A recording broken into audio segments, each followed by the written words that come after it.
खिलाफ केवल उत्तर प्रदेश में ही ताबड़तोड़ एक्शंस नहीं देखने को मिल रहे हैं, बल्कि राजस्थान से भी कुछ ऐसी तस्वीरें आए दिन सामने आ रही हैं। दरअसल राजस्थान की सरकार भी बुलडोजर कार्रवाई कर रही है। जो भी अपराधी पकड़े जा रहे हैं उनके अवैध निर्माण को कैसे बुलडोज किया जा रहा है, इस रिपोर्ट के जरिए हम आपको दिखाते हैं। वन विभाग की टीम और पुलिस का दस्ता जब एनडीपीएस यानी नशे के कारोबार करने के आरोपी जाकिर खान के इस घर पर पहुंचा तो वहां हड़कंप मच गया। वन विभाग के मुताबिक ये घर वन विभाग की जमीन पर अवैध तरीके से बना हुआ था। घर वालों को बाहर निकालने के बाद बुलडोजर ने एक एक कर घर के अलग अलग हिस्से को गिराना शुरू कर दिया।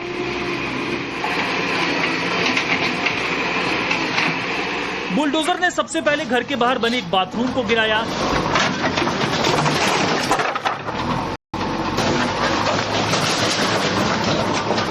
और फिर उसके बाद साथ में ही बने कमरों को एक एक कर गिराना शुरू कर दिया।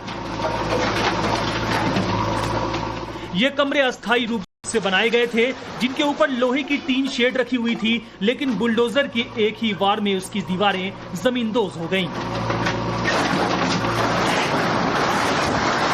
देखते ही देखते जिस जगह पर कुछ देर पहले एक आलीशान मकान बना हुआ था, वहां सिर्फ मलबे का ढेर दिखाई दे रहा था। बुलडोजर ने यहां पर बने कमरों और दूसरे अस्थायी ठिकानों को मिट्टी में मिला दिया।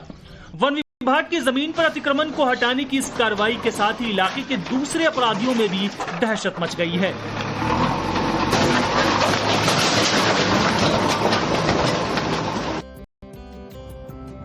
हरियाणावादियों के खिलाफ केवल उत्तर प्रदेश में ही ताबड़तोड़ एक्शंस नहीं देखने को मिल रहे हैं, बल्कि राजस्थान से भी कुछ ऐसी तस्वीरें आए दिन सामने आ रही हैं। दरअसल राजस्थान की सरकार भी बुलडोजर कार्रवाई कर रही है। जो भी अपराधी पकड़े जा रहे हैं उनके अवैध निर्माण को कैसे बुलडोज किया जा रहा है, इस रिपोर्ट के जरिए हम आपको दिखाते हैं।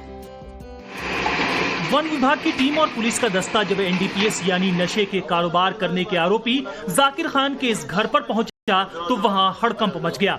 वन विभाग के मुताबिक ये घर वन विभाग की जमीन पर अवैध तरीके से बना हुआ था। घर वालों को बाहर निकालने के बाद बुलडोजर ने एक एक कर घर के अलग अलग हिस्से को गिराना शुरू कर दिया।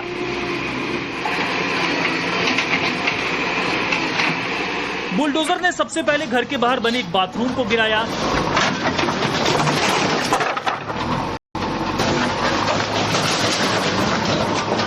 और फिर उसके बाद साथ में ही बने कमरों को एक एक कर गिराना शुरू कर दिया। ये कमरे अस्थायी रूप से बनाए गए थे, जिनके ऊपर लोहे की टीन शेड रखी हुई थी, लेकिन बुलडोजर की एक ही वार में उसकी दीवारें जमींदोज हो गईं। देखते ही देखते जिस जगह पर कुछ देर पहले एक आलीशान मकान बना हुआ था, वहां सिर्फ मलबे का ढेर दिखाई दे रहा था। बुलडोजर ने यहां पर बने कमरों और दूसरे अस्थायी ठिकानों को मिट्टी में मिला दिया। वन विभाग की जमीन पर अतिक्रमण को हटाने की इस कार्रवाई के साथ ही इलाके के दूसरे अपराधियों में भी दहशत मच गई है।